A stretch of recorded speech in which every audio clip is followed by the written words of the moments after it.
Tollywood star director Shekhar Kammula పేరు తెలియని వాళ్ళుండరు. కుటుంబ కథా చిత్రాలతో ప్రేక్షకులను పలకరిస్తూనే ఉంటాడు. ఈయన పేరు వినగానే అందరికీ టక్కున గుర్తొచ్చే మూవీ ఆనంద్.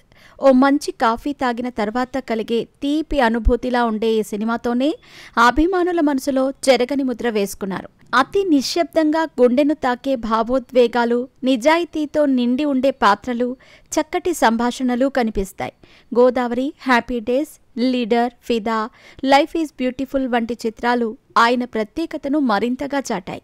రీసెంట్గా ధనుష్, నాగార్జునతో కుబేరా మూవీతో మరో సక్సెస్ని తన ఖాతాలో వేసుకున్నాడు. ఇదిలా ఉండగా ఈయనకు హీరోయిన్ నయనతారకు మధ్య పెద్ద గొడవ జరిగిందని ఓ వార్త అయితే సోషల్ మీడియాలో చక్కర్లు కొడుతోంది. అందులో నిజం ఎంతుందో ఒకసారి తెలుసుకుందాం. కోలీవుడ్ స్టార్ హీరోయిన్ నటించిన సినిమాల్లో ఒకటి అనామిక. ఈ మూవీని డైరెక్టర్ శేఖర్ కముల తెరకెక్కించారు. ఇది బాలీవుడ్లో విద్యా బాలన్ నటించిన కహానీ సినిమా రీమేక్.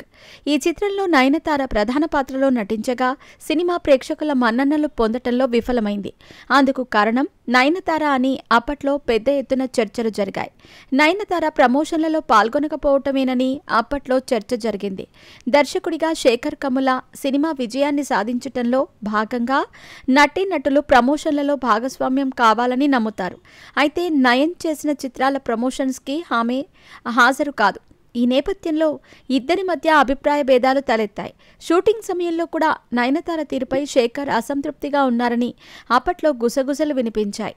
ఈ మూవీ ప్రమోషన్స్ విషయంలో ఆమె దూరం అవటంతో ఆ తర్వాత డైరెక్టర్ చాలా హర్ట్ అయ్యాడట. ఆమె తీరుతో విసిగిపోయిన శేఖర్ కముల సినిమా విడుదల తర్వాత నయనతారతో ఇకపై పనిచేయను అని స్వయంగా ప్రకటించారు. రీమేక్ చిత్రాలకు అప్పటి నుంచి దూరంగా ఉంటున్నాడు. ఆయన ఇప్పుడు యూత్, ఫ్యామిలీ ఆడియన్స్ మధ్య ఒక బ్రాండ్గా మారారు.